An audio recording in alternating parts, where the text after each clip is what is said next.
नमस्कार दोस्तों। दोस्तों अपन सभी फ़ोन पे हो या फिर दोस्तों आपके पास और भी बहुत सारे जो ऐप होते हैं, ऑनलाइन यूपीआई पेमेंट करते रहते हैं और दोस्तों मोस्टली मैक्सिमम टाइम का जो पेमेंट है अपन लोग यूपीआई के माध्यम से करते हैं आजकल। तो इसी का दोस्तों क्या है कि साइबर क्राइम बहुत सारे बढ़ गया है। तो दोस्तों आज यहाँ पे 31 जो मार्च है, 31 मार्च है और कल दोस्तों 1 अप्रैल है। बहुत सारी गवर्नमेंट के द्वारा जो आरबीआई के नियम जो नए आने वाले हैं कि दोस्तों नया जो आप लोग पेमेंट करते हो, ऑनलाइन पेमेंट करते हो, उसके रिगार्डिंग बहुत सारे जो नियम चेंज होने वाले हैं, तो आज इसी वीडियो में बात उसी की करेंगे। तो सबसे पहले दोस्तों आपसे गुज़ारिश है चैनल को सब्सक्राइब करना, वीडियो को लाइक कर देना, शेयर कर देना ताकि सभी लोगों को ये पता चल जाए क्योंकि दोस्तों कल से बहुत सारे नियम चेंज होने वाले हैं। तो आरबीआई ने आदेश जारी कर दिया गया है, तो दोस्तों यहाँ पे नियम क्या-क्या लगे हैं क्योंकि अपन लोग ई-मित्रा धारक है और ई-मित्रा डायरेक्टली क्या है कि कॉन्टैक्ट रहते हैं, उन लोगों से कॉन्टैक्ट रहते हैं, गाँव की जो है बहुत सारे लोग गाँव के हैं, उनको नॉलेज नहीं होता। दोस्तों नॉलेज तो बहुत होता है, लेकिन फिर भी क्या ऑथेंटिकेशन नॉलेज नहीं होता कि रियल में करना क्या है, क्यों आजकल एआई के ज़माने में यहाँ पे जो फ्रॉड चीज़ें बहुत सारी फैल रही है और साइबर जो ठग है, वो अपने से आगे है, गवर्नमेंट से भी 50 कदम आगे, मैं 1 कदम नहीं कहूँगा, 50 कदम आगे है। तो लेकिन क्या है कि सावधानी सबसे बड़ा अपना बचाव है। तो दोस्तों यहाँ पे क्या-क्या नियम लागू होने वाले हैं, जैसे कि आप लोग देख सकते हो 1 अप्रैल से ऑनलाइन पेमेंट के नियम है बदलने वाले हैं दोस्तों। आप लोग चाहे पेमेंट करने का तरीका बदल जाएगा, ओटीपी डालने का तरीका बदल जाएगा दोस्तों, आपके जो बैंक अकाउंट सुरक्षित रखने का तरीका भी पूरी तरह बदलने वाले हैं। तो क्या-क्या होने वाला है? सबसे पहले दोस्तों आप अगर ऑनलाइन पेमेंट करते हैं, तो दोस्तों पहला जो नियम है आपको यहाँ पे लागू होगा डायनामिक टू फैक्टर ऑथेंटिकेशन। मतलब कहने का मतलब दोस्तों ये है कि आपका ये नहीं है कि आपका पेमेंट अभी तो क्या आपने डायरेक्टली किसी का क्यूआर कोड स्कैन करते हैं और उसके बाद दोस्तों यहाँ पे हर पेमेंट हो जाता है। लेकिन हर पेमेंट अब की उसकी 2 स्तरीय मतलब 2 टू फैक्टर ऑथेंटिकेशन जाँच होगी, उसके बाद ही दोस्तों यहाँ पे पेमेंट कर पाएँगे। ये नहीं है दोस्तों 10-20 रुपए पेमेंट करते हैं तो वो चीज़ें नहीं होगी, टू फैक्टर ऑथेंटिकेशन होगा। मतलब एक तो आप लोग यहाँ पे पिन डालते हैं, उसके अलावा हो सकता है दोस्तों ओटीपी भी डालनी पड़े या फिर दोस्तों पर्टिकुलर कोई भी और चीज़ें आपको यहाँ पे इम्प्लीमेंट हुई दिख जाएगी।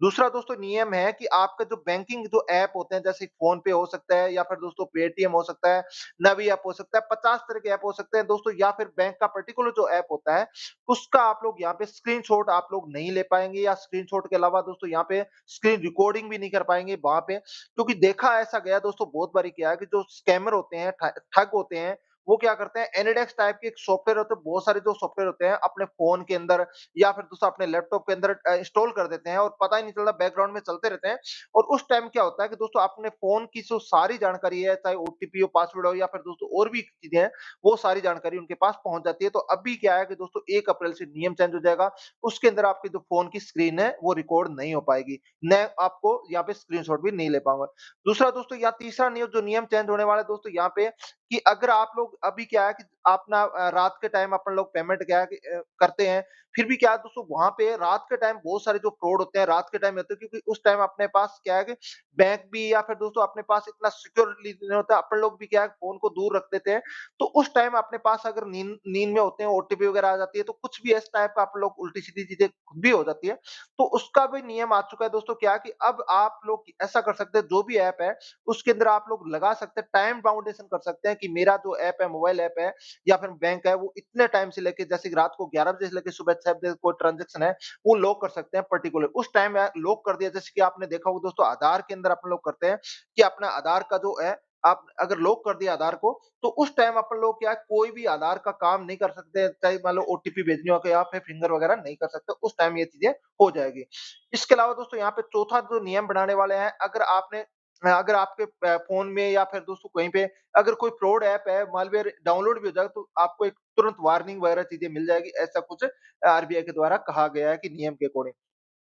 एक और दोस्तों नियम यहाँ पे बना है, 5वां नियम है, अगर जो अब ये 1 अप्रैल जो है सिस्टम में एक बड़ा बदलाव देखने वाला है कि इसका मतलब है एसएमएस के ज़रिए जो ओटीपी आना है वो बंद हो सकता है। इसकी जगह दोस्तों आपको जो मोबाइल जो एप्लीकेशन होती है, जैसे कोई भी एप्लीकेशन है, हर बैंक की एक एप्लीकेशन होती है, उस एप्लीकेशन में ही भी एक ओटीपी जनरेट होगी, वहीं पे एक टीओटीपी टाइप का कुछ ऑप्शन होगा, तो वहाँ पे भी वो ओटीपी आपको डालनी होगी या उसी एप्लीकेशन में ओटीपी आएगी क्योंकि दोस्तों होता क्या है, जो ओटीपी है उसको भी आपकी बायपास किया जा सकता है। आपकी ओटीपी जो भी आती है बैंक के द्वारा जो ओटीपी आता है, एसएमएस आता है, वो उसको भी बायपास किया जा सकता है। तो ये भी आपको हो सकता है ओटीपी देखने को नहीं मिले, उसी ऐप के अंदर ही आपको जाना होगा। इसके अलावा छठा जो नियम दोस्तों यहाँ पे लागू है, हर ट्रांज़ैक्शन की जो दोस्तों आपका अगर बहुत ज़्यादा बड़ा जैसे कि अपन लोग आमतौर पे 10, 20, 50, 100 या ₹1000 का ट्रांज़ैक्शन अपन लोग करते हैं। एकदम से अगर आपके खाते से बहुत अनऑथराइज़्ड ट्रांज़ैक्शन होने लगे, जैसे कि मान लो हो सकता है ₹50,000 लाख रुपए का ट्रांज़ैक्शन अगर एकदम से हो जाए या कुछ इस टाइम हो जाए, तो हो सकता है दोस्तों उस टाइम सिक्योरिटी सवाल आपके द्वारा बैंक के द्वारा पूछा जा सकता है। जैसे कि बैंक को आपको पता है आपकी डिटेल होती है, जैसे आपके पापा का नाम हो सकता है, फादर नेम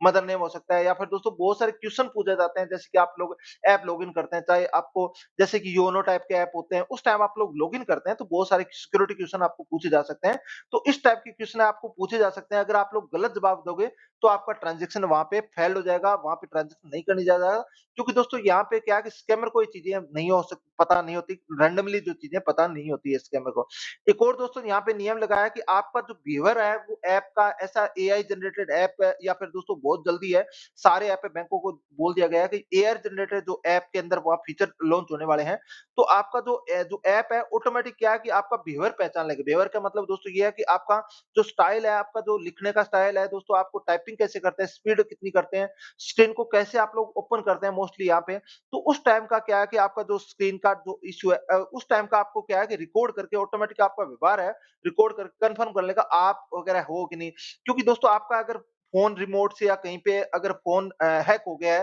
तो क्या है कि जो स्कैमर है वो अलग तरह का व्यवहार करेगा, तो आपका फ़ोन हो सकता है उस टाइम आपका जो व्यवहार है वो भी पहचानेगा यहाँ पे एआई। क्योंकि दोस्तों एआई के बहुत सारे आपको पता है हर चीज़ में एआई जो चीज़ें हो रही है, तो एआई से बहुत सारी चीज़ें अपन लोग यहाँ पे तो ये एक अच्छा चीज़ में एआई यूज़ करने के लिए गवर्नमेंट का या फिर दोस्तों आरबीआई का प्लान है। अगर दोस्तों बैंकिंग ऐप में या बायोमेट्रिक में कोई भी गड़बड़ी वगैरह हो तो रकम है जैसे ऐसी रकम है जैसे 50,000, 5 लाख, 10 लाख अगर ट्रांज़ैक्शन आप लोग करते हो तो दोस्तों वहाँ पे हो सकता है आपका आधार वगैरह माँगा, फेस वगैरह माँगा जाए या फिर दोस्तों फिंगरप्रिंट भी माँगा जा सकता है। इसके बिना भी आपको लोग पेमेंट नहीं कर सकते हैं। फिर भी दोस्तों क्या है कि आप लोग सावधानी तो रखनी है, इसकी सावधानी फिर भी रखनी है क्योंकि दोस्तों स्कैमर है, वो नए-नए हथकंडे अपनाते रहते हैं। जैसे कि दोस्तों आप 1 अप्रैल से अभी क्या है कि आपने देखा होगा गैस की जो समस्या हो रही है पूरे देशों में या बहुत सारे देशों में लड़ाई की वजह से, तो स्कैमर क्या करते हैं इस टाइप का कॉल भी करते हैं क्योंकि उनको एक आपदा में अवसर लगता है, स्कैमरों को आपदा में अवसर लगता है, तो अपने पास कॉल मैसेज ऐसे करते हैं जैसे कि आपको गैस जो बुकिंग है, आपकी गैस बुक हो चुकी है, इसके अंदर पेमेंट कर दो यहाँ पे या फिर दोस्तों आपको वहाँ पे जानकारी लेने के लिए आज आपका गैस सिलेंडर इतना आ जाएगा तो आप लोग यहाँ ओटीपी दे दो या फिर दोस्तों अभी आपको पता है 1 अप्रैल से जो जनगणना स्टार्ट होने वाली है ऑनलाइन है, उसके अंदर भी आपको बहुत जल्दी स्कैमर का कॉल मैसेज आना स्टार्ट हो सकता है। तो आपको स्कैमर कहीं से भी कैस टाइप का आ सकता है। तो इसमें नहीं है कि मेरे पास कम पैसे हैं। दोस्तों क्या है कि आपको देखा होगा कुछ दिन पहले आपने न्यूज़ आई थी, तो जो रकम होती है वो 1 लाख से कम लगभग मैक्सिमम लोगों की जो रकम होती है 1 लाख से कम होती है और लोग क्या करते हैं उस चीज़ का क्या है कि कहीं पे रिपोर्ट भी नहीं करवाते हैं। तो दोस्तों रिपोर्ट के लिए अगर आपके पास फिर भी साइबर अगर आपके पास कुछ हो आता है, इस टाइप की कॉल वगैरह आ जाती है या फिर दोस्तों बार-बार कोई परेशानी आपको करता है, स्कैमर परेशान करता है, तो आप लोग दोस्तों ये गवर्नमेंट के द्वारा साइबर जो national cyber crime report portal बना रखा है, जो इसके अंदर आप लोग शिकायत कर सकते हो, लिखित में शिकायत यहाँ पे कर सकते हो। दोस्तों यहाँ पे बहुत सारे जो ऑप्शन दे रखे हैं यहाँ पे, वित्तीय धोखाधड़ी का ऑप्शन यहाँ पे साइबर क्राइम की यहाँ पे दे रखा है। इसके अलावा अगर आपको फिर भी है, तो दोस्तों यहाँ पे 1930 नंबर है, 1930 जो नंबर है, उसके अंदर भी कॉल करके भी आप लोग लगा बता सकते हो। शिकायत दर्ज करा सकते हो। तो दोस्तों क्या है कि आपका जब भी अगर कोई भी फ्रॉड वगैरह होता है आपके पास तो 24 घंटे जो पहला 24 घंटा होता है वो बहुत महत्वपूर्ण होता है। अगर आपने वहाँ पे कर दिया है, तो दोस्तों आपने रिपोर्ट करवा दिया है, इसकी रिपोर्ट कर दिया तो आपका पैसा है वो चांसेस ज़्यादातर चांसेस रहता है कि आपका पैसा रिफंड वापिस हो सकता है, मिल सकता है। क्योंकि गवर्नमेंट के द्वारा अभी दोस्तों क्या है कि लगभग ₹25,000 की समथिंग है वापिस देने के लिए बोला गया है कि अगर आपको साइबर जो फ्रॉड हो भी जाता है तो गवर्नमेंट के द्वारा ऐसा भी कुछ नियम किया गया है। तो दोस्तों आशा करता हूँ ये जानकारी जो आपको सभी जो पसंद आई होगी और इसके अलावा दोस्तों पसंद के साथ-साथ जो भी आपके आस-पास जो भी सोसाइटी, मोहल्ले में या गाँव में रहते हैं, तो 1 अप्रैल से जो भी पेमेंट के नियम है उसके बारे में ज़रूर बताना है और साइबर जो क्राइम है, उसकी रिपोर्ट कैसे करते हैं ये भी आप लोग बताना है। इसका दोस्तों ऐप भी आता है। इसके अलावा आप लोग क्योंकि मैंने लैपटॉप में ओपन कर रखा है तो यहाँ पे आप लोग इस साइट पे जाके कर सकते हो cybercrime.gov.in या फिर दोस्तों ऐप भी आता है, वहाँ से भी आप लोग ऐप में भी कर सकते हो इसकी रिपोर्ट या दोस्तों 1930 जो नंबर है, वो सभी मोबाइल फ़ोन से लगता है, वहाँ से भी आप लोग यहाँ पे कर सकते हो, उसमें भी। क्योंकि इसमें शर्माने की बात नहीं होती क्योंकि अपना पेमेंट चला गया तो अपन लोग क्या करते हैं, इसकी शिकायत नहीं करते मोस्टली। तो इसकी वजह से क्या है कि अपना काम जो क्या है, हो नहीं पाता है। दोस्तों आशा करता हूँ आपको वीडियो पसंद आया